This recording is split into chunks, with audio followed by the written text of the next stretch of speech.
Today's artifact comes from a time when I was wandering through an antique store in Sweetwater, Tennessee, and I came upon a very old brochure for the Thousand Islands region, which sits at the border of New York and Canada. I was immediately transported to a road trip my family took into Canada when I was young, where we crossed the Thousand Islands Bridge.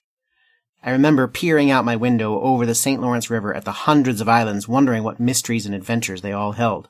I remember during our car ride wishing I could convince my parents to go and explore them, but I was too young at the time to decide our destination, and I eventually just forgot about it. But standing in that antique shop, holding that brochure, my fascination with the area was rekindled. A few months later, I was in my car headed north. Today's episode, The Thousand Islands. I'm Dan Buck, and this is Curio.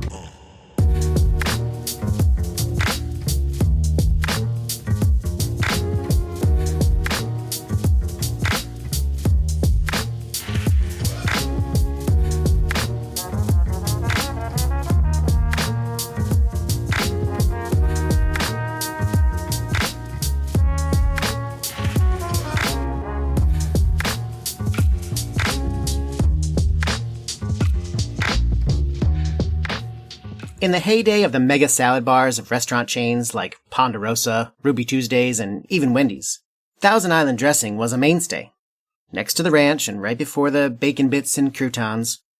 But you don't see it offered at restaurants very much anymore. The truth is, though, if you've ever eaten a Big Mac, that secret sauce, it's pretty much Thousand Island dressing. Regardless of your familiarity with the dressing, what's even less likely is that you know very much about the magical place for which it is named. The Thousand Islands is a severely rounded-down name given to the region of 1,864 islands scattered across the first 50 miles of the St. Lawrence River before it snakes its way between the northern reaches of New York State and the southern border of Ontario. The area is remote for sure, 20 miles from the closest city of Watertown and 100 miles due north of Syracuse. The area is a repository of American Revolutionary War stories, pirate and smuggler legends, and even some buried treasure stories. But it is most famous as a vacation destination for the super wealthy during America's Gilded Age. And I don't just mean that these men came here to go boating. They bought islands, and then built huge manors and castles on them. Several of the most impressive homes are still around today. And 2 of those castles are open to the public for touring. The most well-known of these is Bolt Castle, which sits upon Hart Island. Tours of the island are available to the public, and this also includes an audio guide to give you insights into the rooms and corridors of the massive and beautiful estate. This is no ordinary castle, if there is such a thing. The island upon which it's built is called Hart Island because the builder actually made the island into the shape of a heart. It was kind of heart-shaped to start, but they filled it out to make it look more like a heart. Which means the castle and the tale of its creation are built literally on love. I left the one I love on one of the 1,000 islands. But unfortunately, I can't remember which one. So I row up the river St. Lawrence, and I'm hollering, Florence, oh, where can you be? That's the Thousand Islands song, sung by Johnny Mercer. Arthur Godfrey was the original writer of the song and reportedly was given a small island in the region as a commission for the song. And even though it's about lost love, it doesn't really have to do with our story about Bolt Castle. I just couldn't resist putting it in there. George Bolt was a hotelier who became wealthy by catering to the wealthy. The famous Astors of Manhattan had built competing hotels, 2 cousins who didn't get along, right across the street from each other. And one was called the Waldorf, and the other the Astoria. Bolt eventually merged the 2 hotels and created the Waldorf Astoria, which sat where the Empire State Building sits today. Their kitchen invented several American cuisine mainstays, including Waldorf salad, and, not coincidentally, Thousand Island dressing, which Bolt reportedly brought back from his favorite vacation destination. George Bolt had a large estate in the Thousand Islands area and loved to visit there, but he wanted to build a monument to the love of his life, his wife, Louise. Here's a snippet from early in that audio tour I was talking about that gives you a context for your visit as you walk around the island. He purchased Hart Island in 1895 and spent millions transforming it as a gift of love for Louise. Construction of Bolt Castle was well underway when tragedy struck. In January 1904, George sent the workers a telegram saying, "Stop all work. Louise has died." Heartbroken, he never again returned to Hart Island on any of his trips to the Thousand Islands. George abandoned his castle to the elements and vandals. The Bolts never got the chance to live here. As you walk around the grounds of Hart Island and through the castle itself, it's hard not to let this story keep coming back to mind, especially because George, in all the designs, implanted hearts everywhere. The shapes of gardens, in carvings above doors, even in tile. Everywhere you look, there are hearts. Reminders of the love he had, and the love he lost.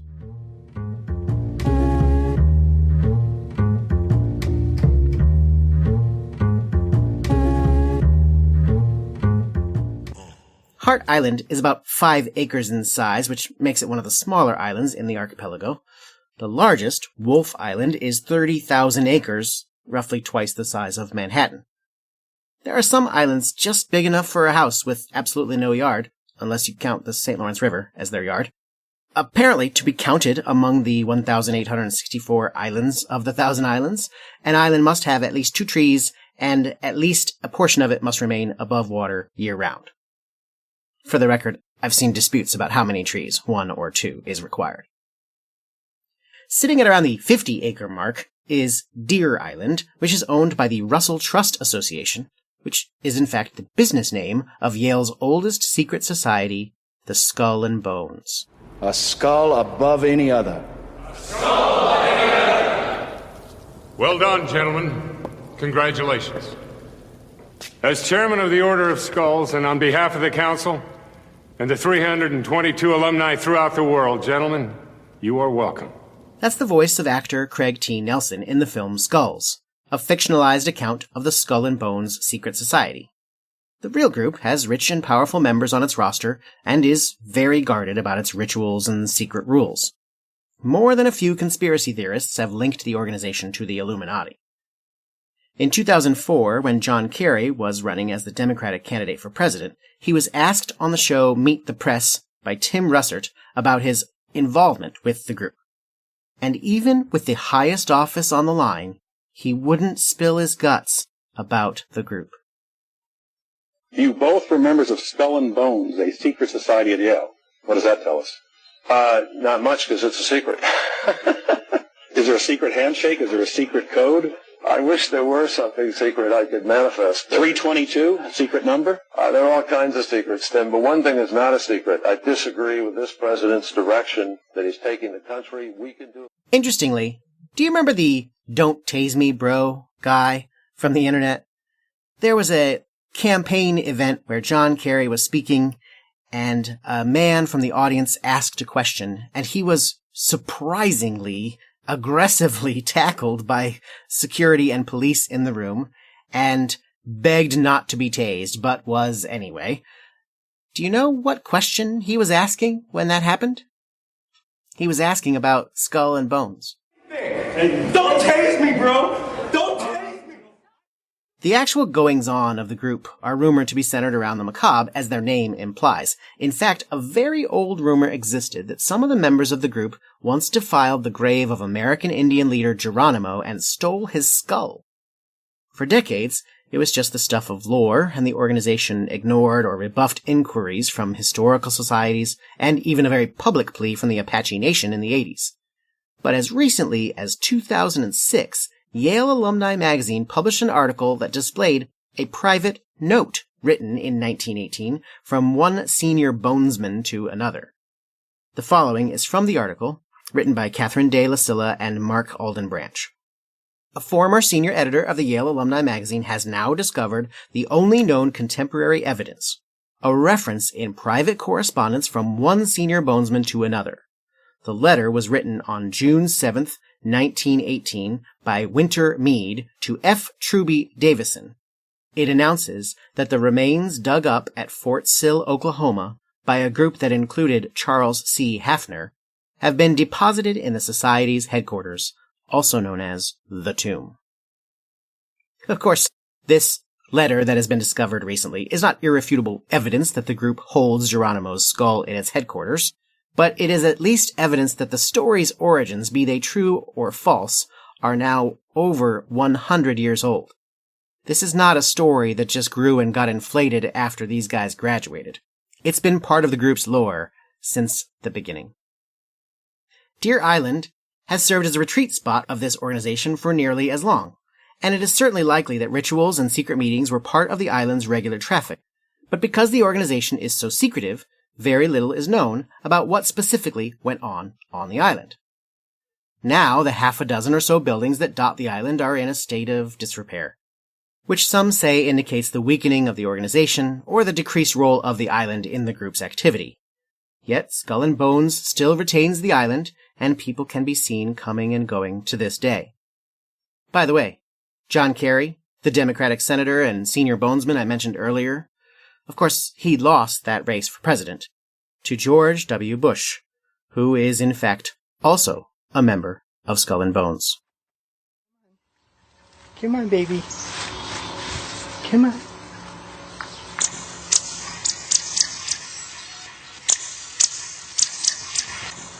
You are listening to sounds made by Thousand Islands resident Hoover the Chipmunk, so named for his ability to suck up large amounts of seeds and peanuts.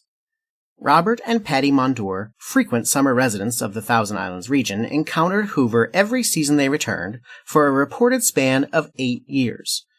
Now, most chipmunks do not live past 4 or 5 years, but who am I to question the life-sustaining power that may be found in the love of the Mondours?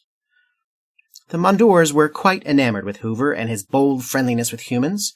Patty writes on Hoover's webpage, yes, the Chipmunk's webpage, in time, he became so trusting that he climbed completely into Bob's hand and contentedly dined while Bob gently stroked him with his finger. He would sometimes even try to walk up Bob's arm and look into his face with that same "might I have more" expression. Hoover taught me a delightful lesson in grace that summer.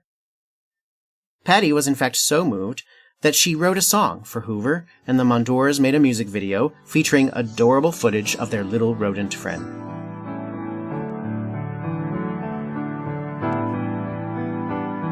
The small furry chipmunk looked up hungrily, a face one could never deny.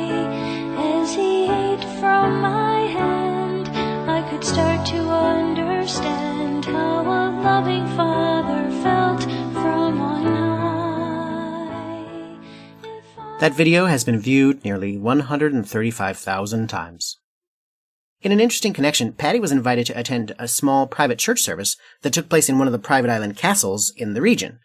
When they learned that the gathering was in need of a regular pianist, Patty volunteered. The couple became friends with the then owner of the island and truly enamored of the castle itself, so much so that the couple has been involved in the production of several books and even a documentary about the island and the castle which sits upon it. The castle is now popularly known as Singer Castle, and it sits upon Dark Island. I found a small boat tour out to Dark Island that left the American side of the river at around 10 a.m. The woman who sold me my ticket warned me to bring a jacket because the trip would be chilly, and even though the temp that day was probably around 80 degrees, I was very glad I heeded her advice because the breeze across that water was very cold. It took about 15 minutes to get to Dark Island. Me and my co-passengers saw several other impressive houses on private islands, but when Singer Castle came into view, there were gasps on the boat. We were all struck by its beauty. Dark Island was named by early navigators who saw its dark and granite peak covered with giant pine trees. The castle was built between 1902 and 1904 for Commodore Frederick Gilbert Bourne, the fourth president of the Singer Sewing Machine Company.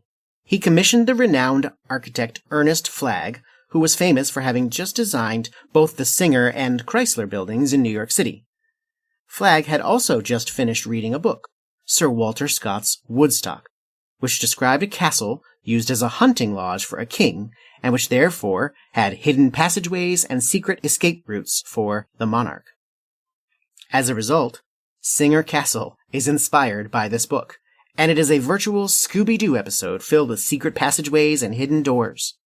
My tour of the castle was a highlight of the trip. So many fascinating details to this building that simply ignited my childhood dreams of adventure and mystery. In one of the dining rooms, for example, there is a portrait of a family ancestor hanging opposite of the head of the table. Servants could take a secret passageway behind that wall and remove the painting's canvas eyes and look through the holes with their real eyes to see things in the room as benign as glasses of wine running low, or perhaps even an agreed-upon signal by the master of the house to speed along the dinner if the conversation was boring him. On the tour, we saw bedrooms, servants' quarters, a bathroom, strangely with a skylight into the bathroom above it. Don't worry, it was an opaque skylight. And we even came upon a health spa, which was full of scientifically suspect home healing contraptions. The castle also has a dungeon, but it's sort of unclear how the Commodore used the dungeon.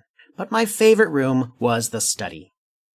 In addition to boasting a very early film projector, the room also had my favorite Scooby-Doo feature. Our tour guide showed us that under one corner of the room's fireplace mantel, there were 2 metal dots just millimeters apart. He then took out a penny and pushed it up against the metal contacts. In so doing, he completed a circuit which revealed a secret door next to the fireplace that led into the castle's labyrinth of secret hallways. Singer Castle is a must-see destination. Seriously, you need to go. In fact, the castle is not privately occupied anymore. You can actually rent one wing of the castle for an overnight stay. And included in the package is a catered dinner and breakfast, served to you in the creepy dining room with the paintings that watch you. You also have unlimited access to the entire castle for the whole night, which is bound to lead to the greatest game of hide-and-go-seek ever. And all of this is available to you for only $700 a night. Where are you? We got some work to do now. Scooby-Dooby-Doo, where are you? We need some help from you now. If Singer Island and that type of story intrigues you, let me tell you about another podcast that I've done called Project SSA. About 2 years ago, my best friend Rob and I answered an anonymous Craigslist ad and received a response from a man named George, who sent us on an investigation of history and mystery and ghost stories, the likes of which we had never experienced before. It was maybe the most exciting summer of our lives, and we tell the story in this podcast, available wherever you can find podcasts. Throughout the region, there are countless caves and coves that are storied to be hiding spots and headquarters of smugglers, especially of liquor between Canada and the U.S. during Prohibition. The most famous of these smugglers, it seems, was Claude Cole, who lived on Maine Duck Island. When manufacturing and selling alcoholic beverages was prohibited in 1917 with the Volstead Act, Cole heard the knock of financial opportunity. He became an alcohol smuggler, as did many other enterprising Canadians during this era, because Canada's provinces were just deciding to end Prohibition, and the United States was introducing its own. Right as Canadians regained permission to both manufacture and export liquor, a market for bootleg booze was opening across the border. Alcohol had become liquid gold. Maine Duck Island, where Cole had his headquarters, was in between the Canadian and American border. So he made it a haven for smugglers, allowing them to rent shacks for overnight respites before they continued their journey from the Canadian mainland across to Lake Ontario to U.S. ports. Reports say that evenings on Maine Duck Island were filled with laughter, whiskey, and a lot of exciting stories about evading capture. In the morning, they would depart on their high-stakes journey to the U.S. Most of them were fishermen looking to augment their income, and they would offload the contraband booze along with their hauls of fish in the towns along the coast of Lake Ontario. Cole himself would often run shipments of the Devil's Tonic across the lake himself, and he was notorious for evading the law. It was while I was investigating Cole that I discovered something called the cow shoe. Rum runners would wear modified shoes that had a block of wood on the front and back of the sole, like platform shoes, missing a section at the arch.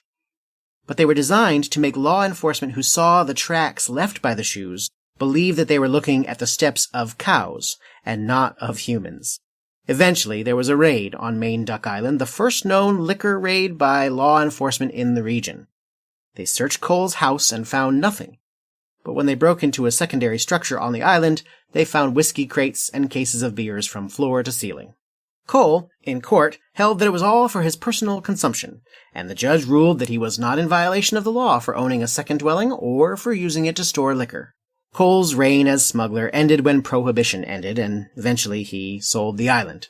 Main Duck Island is now part of the Canadian Thousand Islands National Park. My last story about the Thousand Islands is, I'm afraid, incomplete, and you might be able to help me tell the whole story. It starts in an unlikely place. Angela Fuentes, come on down! You're the next contestant on The Price is Right. That's the voice of Rod Roddy, the announcer for the long-running game show The Price is Right. Its current iteration, hosted by Drew Carey, featuring bright colors and imaginative games that contestants play one at a time, is by far the most well-known version of the game. It's a staple of daytime television, and many of my own generation saw the dazzling display of lights, music, and capitalism with Bob Barker and his long microphone at the helm. At the end of every episode, Bob would remind us to spay and neuter our pets, an odd but worthwhile platform slapped onto the end of a game show. Apparently, Barker, whose last name suddenly strikes me funny in this context, was a huge animal activist. He was a lifelong vegetarian, an advocate for the SPCA and animal defense, and he even spoke in front of Congress on animal rights. But even before Bob Barker started as the host in 1972, there was yet an earlier version of the show that began in 1956. Which, by the way, makes The Price is Right the longest-running game show in history. It was one of the only early game shows to survive the rigging scandal of the late 1950s. Side note, I highly recommend the movie Quiz Show, directed by Robert Redford and starring Ralph Fiennes and Rob Morrow. It's one of my favorites. It also has a fantastic supporting turn by Paul Scofield in one of his last films. It's a slightly fictionalized account of the quiz show scandals from this period, in which several early game shows were revealed to be rigged in order to manipulate ratings.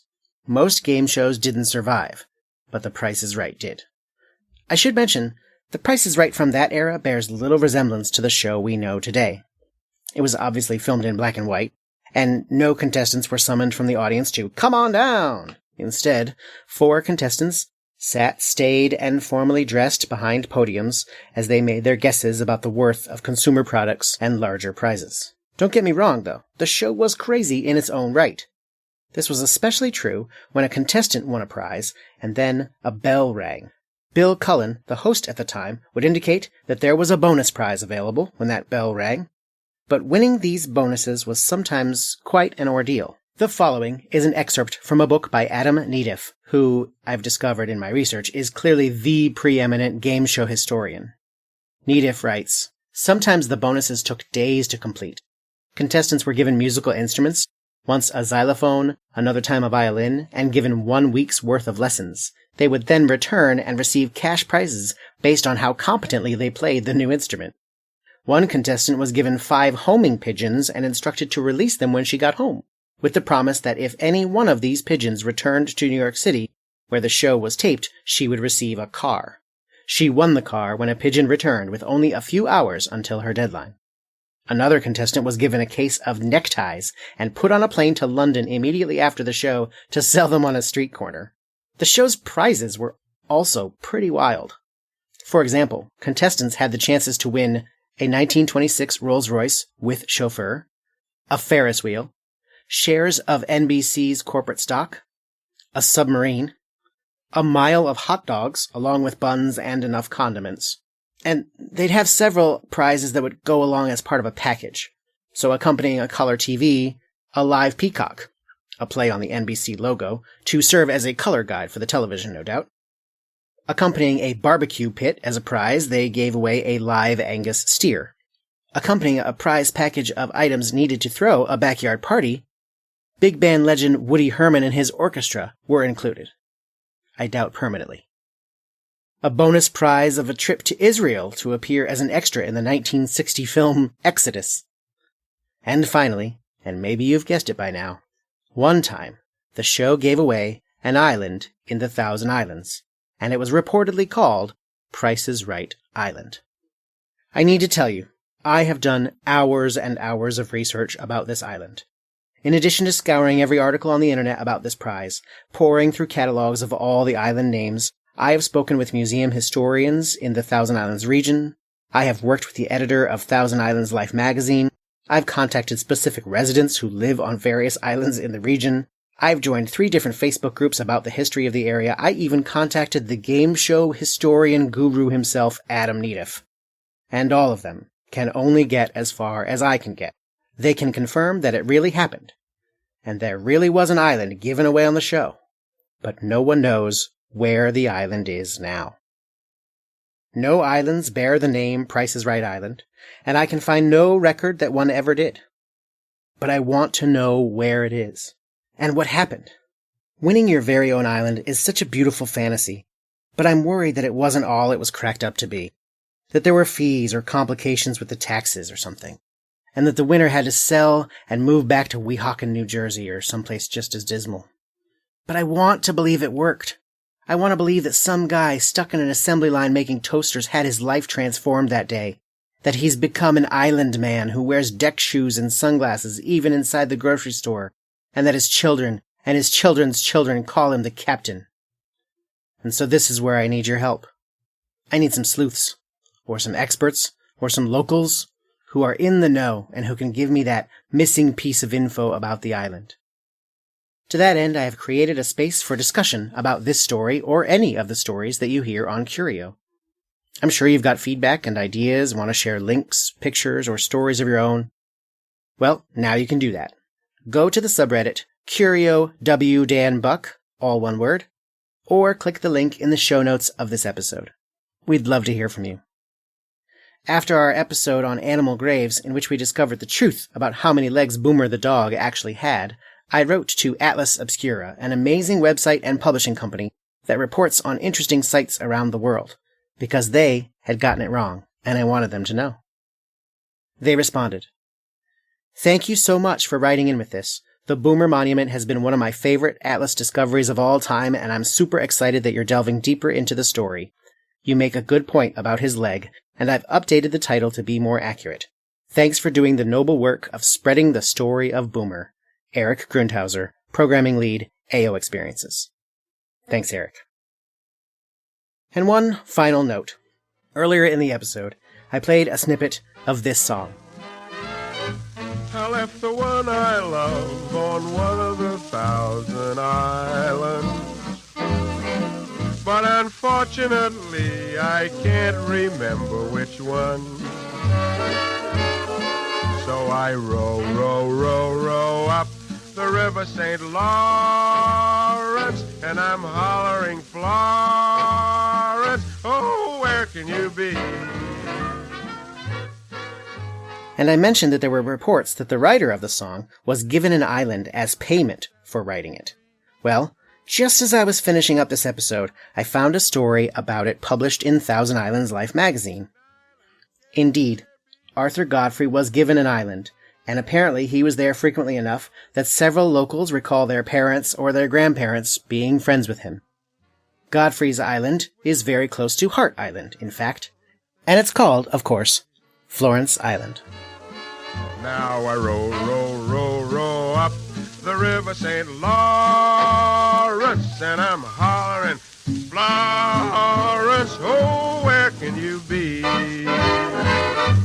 All these 1,000 islands look the same to me. Thanks to Melissa Woods, Susan Smith, Art Thiverge, and Adam Nedeff for their help in research. Curio with Dan Buck is a Tiger Leap production.